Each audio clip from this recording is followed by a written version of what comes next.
All right, I am actively working on the main Furler electrical issue. So, couple of things that I know is that in my cabin behind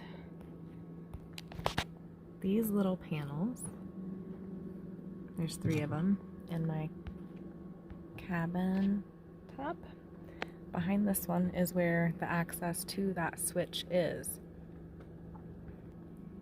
Another thing that I know is that when I was having some starting issues back in Virginia before I started this trip, I did some extensive work in this panel right here in the shower. So this panel right here, the other side of it is basically like my ignition panel. So I'm gonna get started by opening those up, and once I get them open, I'll give you guys another look and let you see what they look like inside. All right, we are working on the mainsail furler issue, lack of power. So let's see. I pulled the little teak panels off so we could see everything. Are you guys ready? Check this out. Ready to be overwhelmed? Bam. All right, so that's the back of my ignition panel. Let's see if I can get a little bit more light in here for you. Yeah, there we go. So that's my ignition panel from the inside of my shower. And then the wires go in here. And I think from there they head back from right there. They follow me out of my head and into my cabin. And those wires basically run through the backrest of the seat in the cut.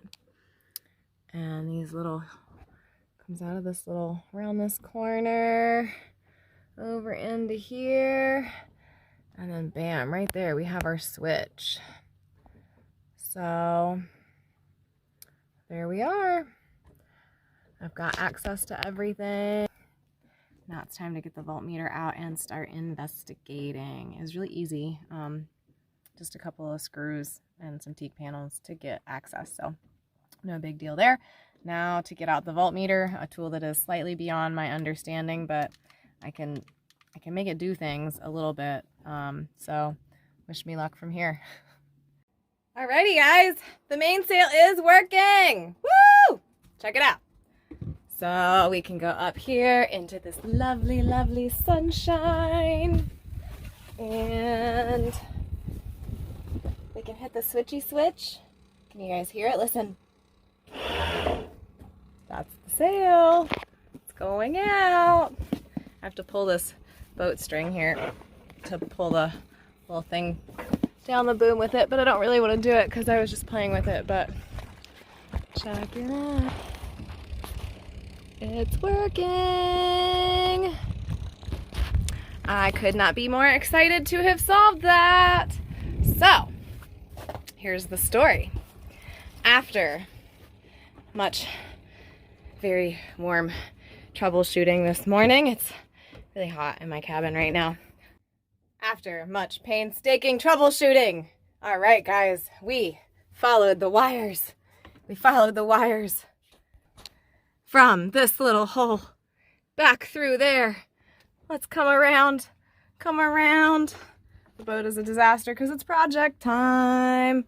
Come around into the head. Okay, we chased the wires. We chased the wires down through here, down into there. Goes into the engine compartment where you can kind of see the glow. Yeah. Oh yeah, back around. Oh, now you got to get into this little compartment. We followed them into here. The engine compartment. Yep.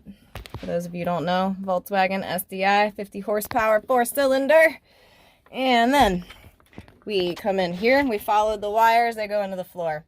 You kind of lose track of them. You're like, oh no. Oh no, where did they go? They went into the floor.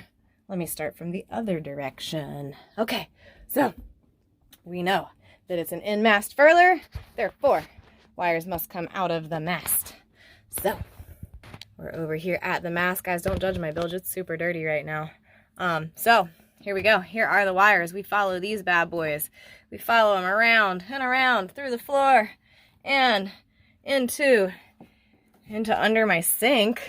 All right, and now we're under the sink. We have this fancy guest switch. It is set to position off. So we're gonna turn this fancy switch to on, and lo and behold, you guessed it, we've solved our problem.